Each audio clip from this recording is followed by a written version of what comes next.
Welcome to the MLS show. It is me, Baz, here for the results reaction video. All the games bar Portland Timbers versus New York City have been played now.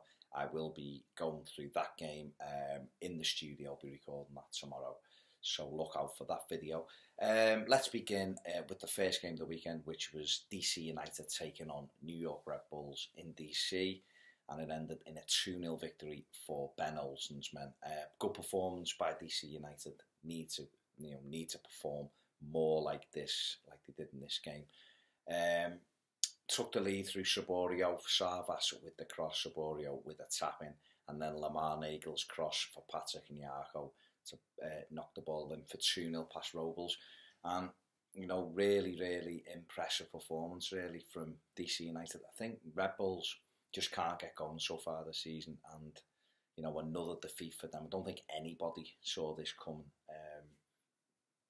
Defensively they just look a little bit shy, a little bit short of something, despite having Aurelian Colin in there as well. They were still all over the place, but a good and fully deserved win for DC United on Friday night.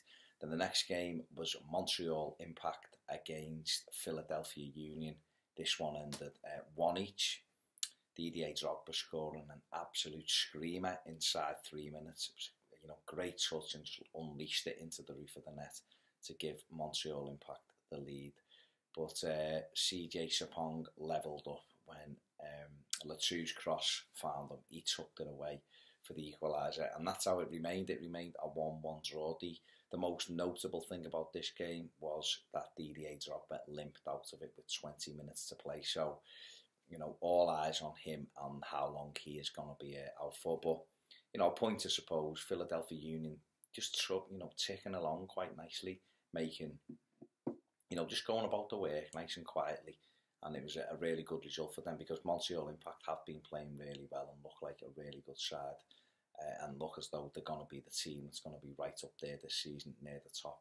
But, this one ended in a 1-1 draw for the Eastern Conference's top two teams.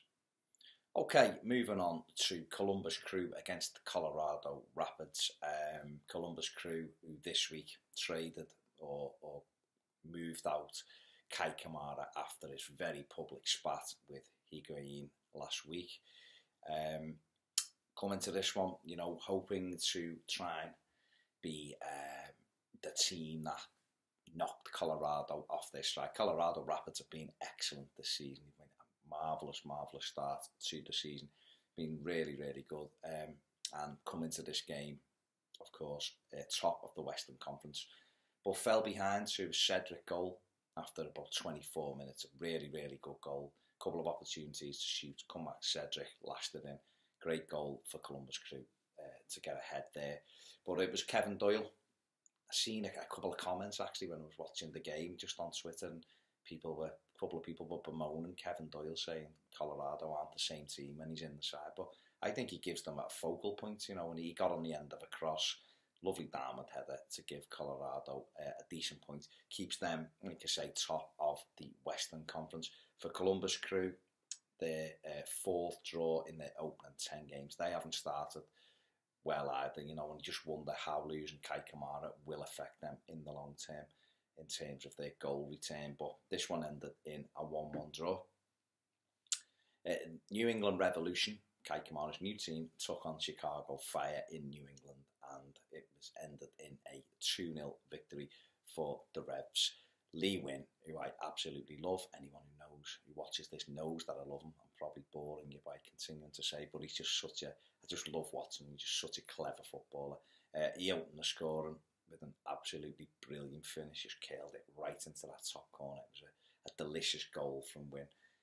And he was really, Kamara was come close on a couple of occasions, linking up. He looked like he was, that typical debut where you just want to do really well for your new team. You want the fans to see what they've got, and he was at times he was too, he was over keen, I think is the right way to put it. But he's going to be a big player for the Revs. I think the biggest thing for them is who partners him. Is it Agudelo? Is it Charlie Davis? Is it, Kellen Rose played up there? Is it Teal Bunbury, or is Bunbury going to be shipped out? Is it Fagundes just going to play off him? Are they going to play Wynn just off him?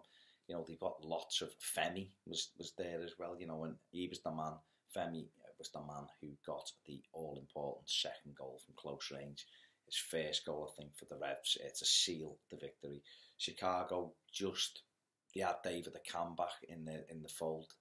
They just weren't themselves, really. They had a few chances. You know, it was quite an even game for long stretches, but they just didn't quite have that enough in the final third, and I think the Revs deserved the victory in the end. They ran out by 2-0 winners.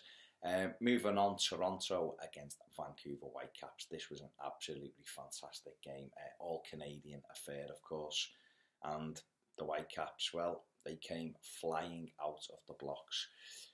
Took the lead, Kikuka Mane with a goal on 12 minutes. Just kind of shell-shocked Toronto, I think. And then Balanas taking advantage of a mistake, and he knocked it in for the lights going out there. He put Vancouver 2 up at the BMO Stadium, but if anyone's ever going to reduce arrears, it was going to be Sebastian Giovinco, and his goal was just absolutely fabulous. Long ball forward, the first touch is insane, kills it with the outside of his foot and just sweeps it into the back of the net and gets a little bit of momentum going Toronto's way. They equalised through Giovinco again. Michael Bradley, a marvellous run, strode forward, played a lovely little ball round the corner. Giovinco just tucked it in for 2-2. And then it only looks like one winner. From that point, you're just thinking, only one winner now. Toronto have got momentum. But the game was stretched both ends, both teams on the break. And it was Vancouver who got the third goal.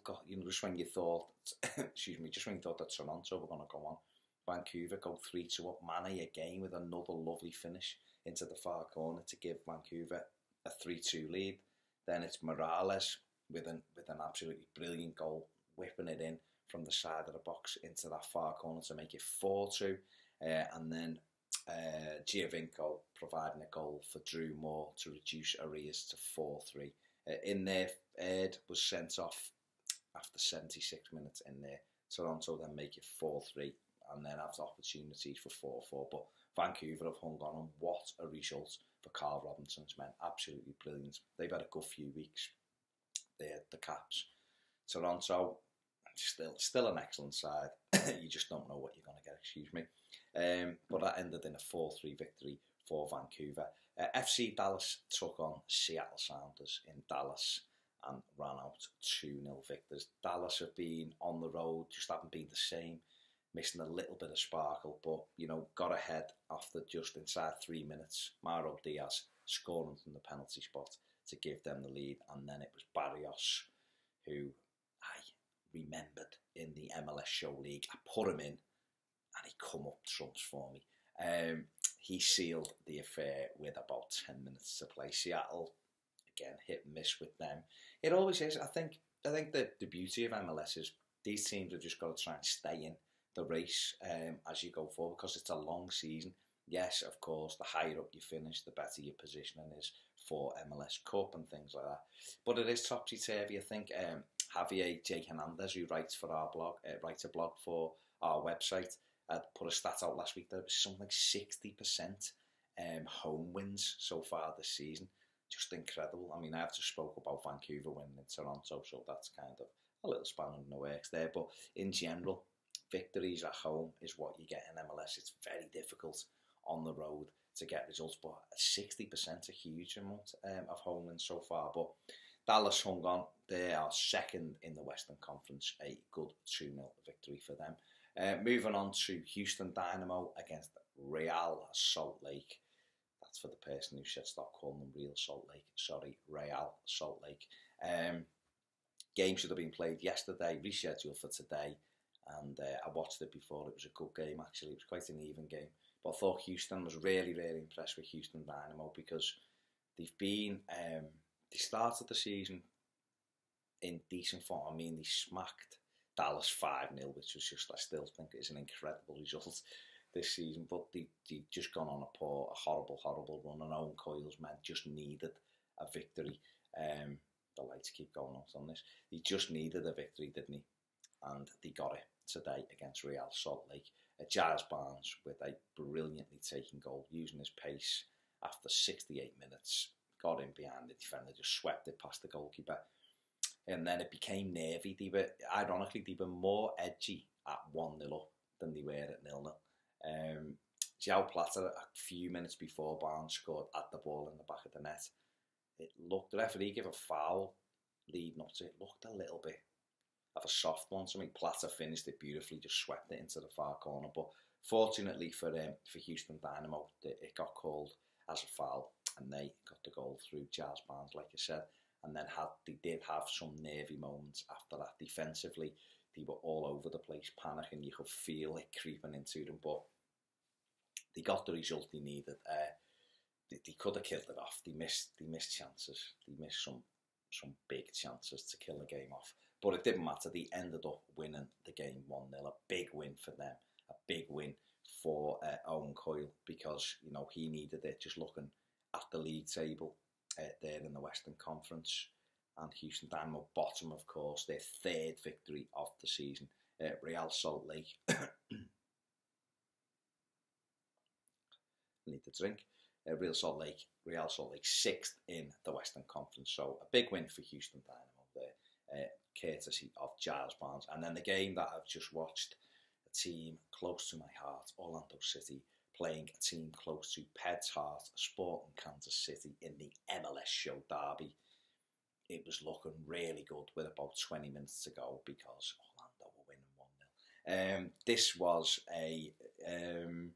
It was a strange game, really, this one for me. I think Sporting Kansas City ended up winning the game 2-1, with full value. They fully deserved the victory. There is no question about that.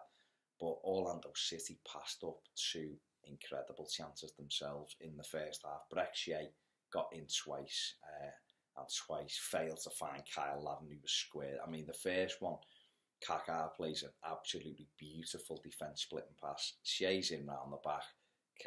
Ladden is waiting just for him to square it, and he gets caught between a shot and a pass, and he does neither. He hits it away from Ladden. He doesn't hit the target. He puts it wide, and if he just rolls that across the box, Ladden has a tap in. Orlando City winning 1-0, and it's a little bit of a different game. And even though Graham Juicy hit the bar, they got in again. Brexier got in again, and again he couldn't find Ladden. He was in round the back. He fired it across. I think Kyle Ladden should have thrown himself at the cross, because it might have just hit him and gone in.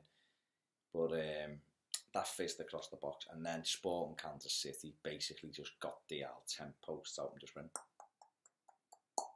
and just camped in Orlando's box, really. Dom Dwyer had about 900 shots in the end, but it was him who equalised.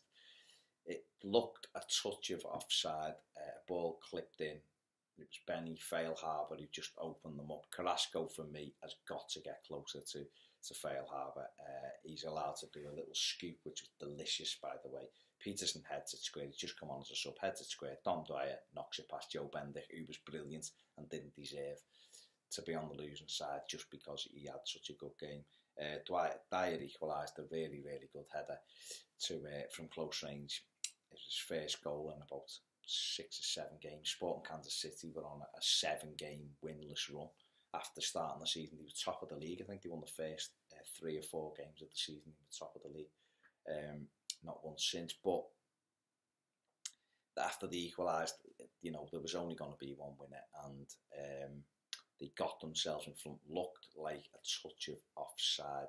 I can't remember who crossed it, whether it was Brad Davis or Espinosa, maybe. Curls it in. Again, no pressure on the ball, but Rafa Ramos for Orlando City, the right back, he's got to be looking there. He's trying to push out. Peterson spun him. Close range header. Took it really, really well. And it was no more than Sporting Kansas City deserved. Carlos Rivas came on, nearly scored with his first touch shot, just fizzed past the far post. But Sporting KC deserved the victory 100%. So, Ped, yeah, nice one. But a really, really good result for them. For Orlando City, it's back to the drawing board a little bit. They have to get the defence sorted. They need a John Terry, dare I say, but that's what they need. They need one of those defenders in there to go with Tommy Redding. I think Matty is okay. Seb Hines is good, prone to a mistake, but they need an organiser. They need an organiser. And I personally think Bowden should play left back and Brexit should play higher up the pitch because, let's be honest, Nocerino at the moment should be called Nothing Carino because he's offering absolutely nothing at all to Orlando City at this moment in time. He may get better. At the minute, he's offering them absolutely nothing. He's a passenger, and you can't have passengers when your defence isn't strong. That's my 2 penneth worth anyway. But yeah, there you go. So that's the roundup so far of all the games. Like I say, Portland Timbers are due to take on New York City right about now. So I'm gonna upload this video and go and watch and see how New York City do in Portland. Thanks for watching. Don't forget to give us a little subscribe, share with your mates, give us a like on Facebook. We need more likes on Facebook. Follow us on Twitter at the MLS Show. I've been Baz. Look out for more videos we're going to be doing this week. Thanks for watching, and I'll catch you next time.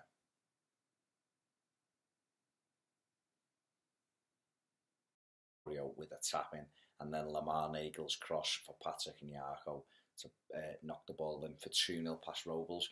And you know, really impressive performance really from DC United. I think Red Bulls just can't get going so far this season, and you know, another defeat for them. I don't think anybody saw this coming. You know, defensively they just look a little bit shy, a little bit short of something, despite having Aurelian Colin in there as well. They were still all over the place, but a good and fully deserved win for DC United on Friday night. Then the next game was Montreal Impact against Philadelphia. Just, you know, ticking along quite nicely, making, you know, just going about the work nice and quietly. And it was a really good result for them because Montreal Impact have been playing really well and look like a really good side. And look as though they're going to be the team that's going to be right up there this season, near the top. But, you know, this one ended in a 1-1 draw for the Eastern Conference's top 2 teams. Okay, moving on to Columbus Crew against Colorado Rapids. Columbus Crew, who this week traded or moved out Kai Kamara after his very public spat with Higuain last. Welcome to the MLS Show. It is me, Baz, here for the results reaction video. All the games bar Portland Timbers versus New York City have been played now. I will be going through that game in the studio. I'll be recording that tomorrow. So look out for that video. Let's begin with the first game of the weekend, which was DC United taking on New York Red Bulls in DC. And it ended in a 2-0 victory for Ben Olsen's men. Good performance by DC United. Need to perform more like this, like they did in this game. Took the lead through Saborio, Savas with the cross, Saborio, Philadelphia Union. This one ended 1 each. Didier Drogba scoring an absolute screamer inside 3 minutes. It was, you know, great touch and just unleashed it into the roof of the net to give Montreal Impact the lead. But CJ Sapong levelled up when Latou's cross found him. He tucked it away for the equaliser, and that's how it remained. It remained a 1-1 draw. The most notable thing about this game was that Didier Drogba limped out of it with 20 minutes to play. So, you know, all eyes on him and how long he is going to be out for. But, you know, point to suppose, Philadelphia Union's week. Coming to this one, you know, hoping to try and be the team that knocked Colorado off their stride. Colorado Rapids have been excellent this season. They've been a marvellous start to the season. Been really good. And coming to this game, of course, top of the Western Conference. But fell behind to a Cedric goal after about 24 minutes. A really good goal. Couple of opportunities to shoot. Come back, Cedric lashed it in. Great goal for Columbus Crew to get ahead there. But it was Kevin Doyle